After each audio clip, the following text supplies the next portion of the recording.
Hey y'all, let's see who jumps on. It is, yes, a little bit even after 8, but I wanted to jump on because I'm going to be doing some traveling in the next few days and I may not be on here as much. But I told you about my having my work party, and I entertained, and I love cooking for people. I just love, love, love. Hey Judy, I love cooking for people. So I wanted to show you this is some of the leftovers, but I wanted to show you how I plated it up and what it was. So when you get ready to host a group, do it the easy way. I'm going to tell you, I don't get real fussy about my meals. I just do it simple. But I want it to be healthy because I want the people that I'm entertaining, if they're not healthy already, to begin to think about, well, gosh, healthy can be good, and healthy is good. So we started off with a salad. It was just a mixed green salad I used organic romaine lettuce, and I put some organic carrot strips in it, and some organic tomatoes, okay? And I mixed up a special dressing. It's just a family recipe. It's a vinaigrette that I make that people love, and so that was on that. So we started with that, and then of course I served, there's always kombucha available, and just 2 or 3 ounces of that, and it's delicious to start off the meal. We had some appetizers with some baked cheese and different things, but anyway, so here's what the meal was. All right, so I had some stuffed eggs, and those are certainly optimal. You can I just boil some farm fresh, range-free eggs that make a beautiful color, because they're a different color than the kinds you get that have been from other chickens that aren't range-free, okay? All right, and then I did some green beans. So these were frozen, and the reason I did frozen is because it would have cost me about $25 to get enough beans, fresh beans, for this group. And so I bought the frozen. They were delicious. I quick steamed them, and then I fried them in the pan in some butter and bacon drippings, and they were really good, okay? And I quick steamed them in some bone broth, chicken bone broth, all right? And then I did do mashed potatoes. Now, these are not mashed cauliflower. You can do that, but I had something I wanted to try because I tasted this. Now, potatoes are, they're healthy, okay? But they have lots of carbs. So that's why they're not necessarily on the keto diet. But it doesn't mean you can't ever have a potato. It just means that you can eat potatoes every day. And especially like French fries that are fried in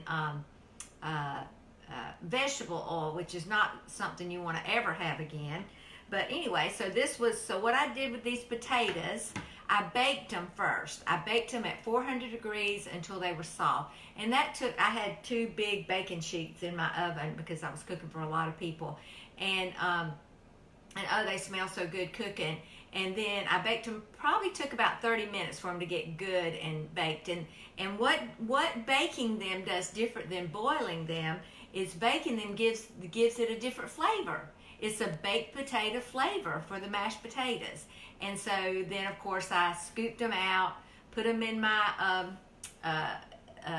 KitchenAid, mash them first. You got to mash them or they'll be lumpy. Mash them first. I added heavy whipping cream, good old Kerrygold butter, mineral salt, pepper, and whipped them up. And I did 3 different containers full because I was making a lot, and added that melted butter, and I'm telling you, they were great. All right, so it's worth every carb is what I like to say. Those were delicious. And then I made this brisket, and I'm just going to tell you, I have never ever served this brisket, never, and I've been serving it for at least 30 years, okay, that someone didn't ask me for the recipe. And people will say, I want that recipe.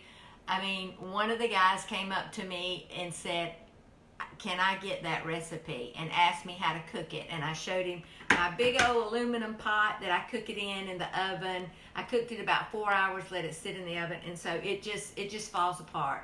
And then I thickened that gravy with arrowroot, okay, instead of flour. And honestly, arrowroot to me is better to thicken with than flour.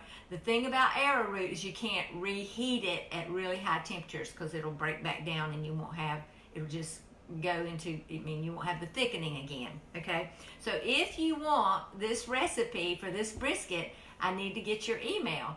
Put your email below. I'm going to send it out to my email list, which is about 900 people.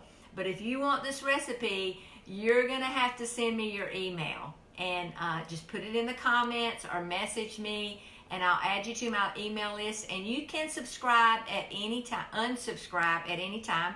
Here's what you get in my email. I send out at least a couple of times a week emails about health tips, research about cholesterol, how to be a better you. And so you can unsubscribe, like I said, at any minute.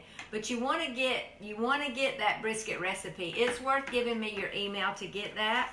All right, so I had, along with that, of course, some decaf coffee. And I would suggest that you do some research on decaf coffee. The process that's done to decaffeinate coffee is really not something you want. And so I order a special kind of coffee. If you're interested in that, give me your email. I'll put that in that same email that's going out here in a few days. And then, last but not, and of course, we had water, good old filtered water. And last but not least, I wanted to show you something. So let me sit this. Whoop. And I love using my Christmas dishes. All right, so, gosh, I can't even. Della, okay, I posted about her amaryllis. So this is amaryllis. If you have not enjoyed amaryllis at Christmas, you are missing out.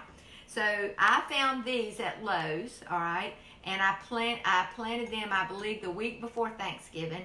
And look, they're just about to bloom. They're going to be perfect for Christmas, and they're going to open up and be just a bunch of beautiful big red blooms at Christmas time.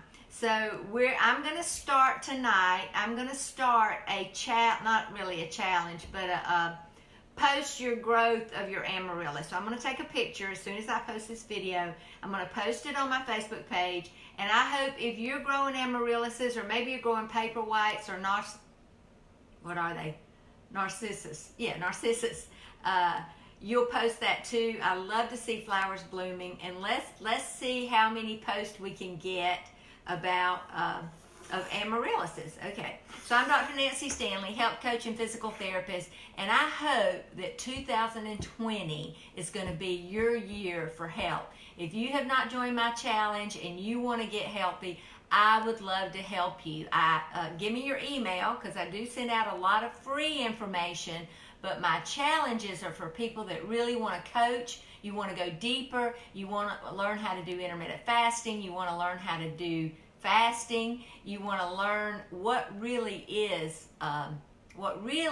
healthy. Because I know for me, my story was I thought I was healthy. I had my doctorate from Boston University, and I was teaching body pump 3 times a week, but I was not healthy. And the reason I know I wasn't healthy is because how healthy I am now. I have more energy than anybody I know, and it's because of how I fuel my body. It's I work with a wonderful group of millennials, and they'll tell you, Miss Nancy has lots of energy. I want the energy she has.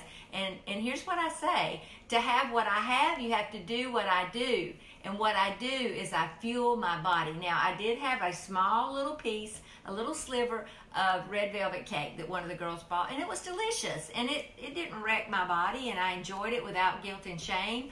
But today, there's a lot of flu going around, and I don't want that. I don't need that. I don't have time for that. So I'm actually upping my vitamin C. I'm upping some of my other vitamins. I'm making sure I'm getting my apple cider vinegar. I'm making sure I get my rest, and I'm eating healthy. I wouldn't think about overindulging in sweets right now, because what that sugar does, that high fructose corn syrup, all of that, it lowers your body's resistance. It causes free radicals to be in your body so that it can't perform well.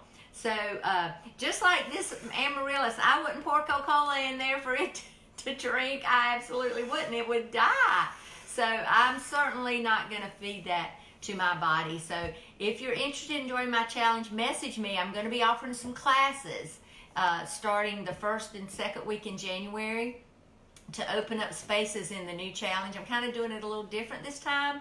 So you can, I'm setting up my website or my landing page so you can go and sign up for a class, and they're going to be virtual, or you can come live, and I'm going to give away some prizes.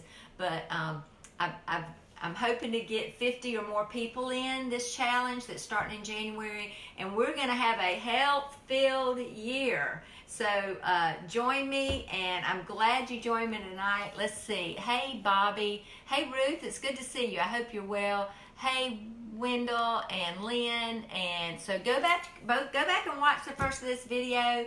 And you know, people say, you hear people say, and I've said this too, oh, I wish I could play the piano like them, or oh, I wish I could sing like them, or oh, and here's what I want to say is, do you really? Well, to do what they do, you have to do what they did, and what they did is practice, practice, practice. And to be healthy, to have a healthy body, to have energy, and to be your best you have to do what a healthy person does, and that is you fuel your body with good food. So that's all for tonight. I hope you have a great night, and we'll talk soon.